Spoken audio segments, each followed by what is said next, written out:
Hello, amazing people. Good morning, good afternoon, good evening, depending on where you are hearing the sound of my voice from at this time. Okay, still on the Ooni Of Ife and Queen Naomi Chronicle and what is happening at the moment. And this is just a follow up to series of stories that are coming out regarding Olori Ashley, and this one that is coming will also interest you, especially if you have watched the first and second video on this particular series. Okay, so right now, Olori Ashley is a new palace drama, because there's been drama, Despite the fact that we see videos of have been welcome to the palace, I mean, ordinarily that should be all we get to talk about, the ambience of happiness, people who have not seen her for quite some time saying hi in the palace, and now the prince is going to be welcome. I mean, it's a beautiful scene. The videos are all over the place, but right as we are having that, there are other side situations that you may not see. They will not be out there for you to see, and that is why yours sincerely does everything to bring them to you. Okay, so while Olori Ashley's drama is purported to be going on in and around the palace, even despite the fact that she's being welcomed in one way or the other, you know, the question is being asked: Is she challenging Ooni of Ife's love for Tadenikawo? We are bringing this a topic because don't forget that after the naming ceremony of Ade Makinwa at that time, she came out, to declare her crown, to declare Ade Makinwa as double crown prince, a statement or a remark that almost, I mean, created a very ugly situation in and around the palace at that time. It created so much disaffection to the point that from the report we got or rumor that we got at that time, it took the intervention of the Gise family, the revered Gise family, to quell that inferno that was raging, because of that remark. Now she seems to be at it again because the rumors we are hearing is that the apartment that was purported given to Queen Naomi in faraway London is making her have this feeling of being sidelined, by the Ooni of Ife. She's feeling like a Tadenikawo is giving preferential treatment of some sort. Okay, and this makes me feel really sad because it was just when she made that comment of that double crown prince, for me at that time I felt like it was too condescending, because there was Tadenika, who is the senior son, and you now come out to say yours is double crown. Okay, I don't even want to go into that, so let me go to the full story that I'm about to do here. Okay, so just when the palace seemed to be settling down, into a rhythm of tradition and stability, Olori Ashley is reported to be stirring the waters once again. Yes, you heard me well. This is not the first time.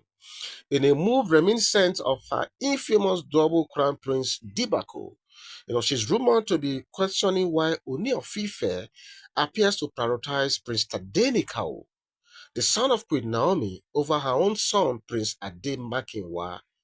Well, she's the one making this look like this. Ooni of Ife has never done anything that portrays this. She has always been the one making this look like this. Okay, so sources claim that her frustration over the Kingston Heights Valley apartment, allegedly given to Queen Naomi, has now escalated into a deeper grievance, one that strikes at the very heart of Ooni of Ife's, I mean, paternal choices. Some say she even contemplated taking her, complaints to the Oodua Traditional Council, the revered custodian of Yoruba royal affairs, to formally, protest about her marginalization and favoritism claim against Queen Naomi and Tadenikawo. But, has it really got into this? If you ask me, I don't think so. So, however, while she was planning to do this, her ruling house, the influential Lafugidi ruling house, is said to have intervened, cautioning her against making, any such rash moves, especially at a time when the palace is already preparing to officially welcome her son, Prince Ademakinwa, to the palace in line with royal tradition. Like I reported, they came to the palace today. The videos are out there. You could see the happiness. I mean, the mood of the palace, that everybody is set to really welcome them. But beneath this thing we see out there are all these other things, side talk, that are coming here and there, which some of which we are bringing to your doorstep right now.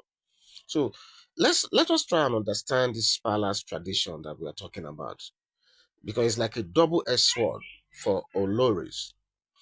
It is no secret that the ancient tradition of the Ife, palace, dictates the way royal wives are treated once they conceive. According to the palace custom, once an Olori is 3 months pregnant, the Oni is no longer expected to spend time with her intimately.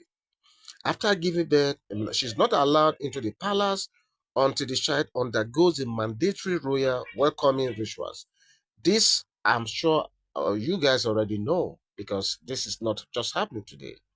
So this process, though deeply rooted in tradition, often creates emotional distance between the Ooni of Ife and his wives, sometimes leading to a shift in affection. If you look at the time, 3 months after the pregnancy, and maybe, I don't know the exact number, but some months after giving birth, is a long, long time for any man to have possibly lost affection towards that woman. So if there's such allegation against the Ooni of Ife, it might not be out of place. But I'm not conceding to this. I'm just saying, okay, and I'm just generally just reacting to all this, okay. So while some may argue that this system is part of the sacrifice of royalty, others believe it can sometimes, leave the Oloris feeling neglected, especially when they see another woman like Queen Naomi continue to hold a special place in the Ooni of Ife's heart, despite stepping away from the palace. I can understand their pain. Queen Naomi has left the palace. Even at that, she still commands, this sort of affection from Ooni of Ife. It is quite painful, but it is what it is.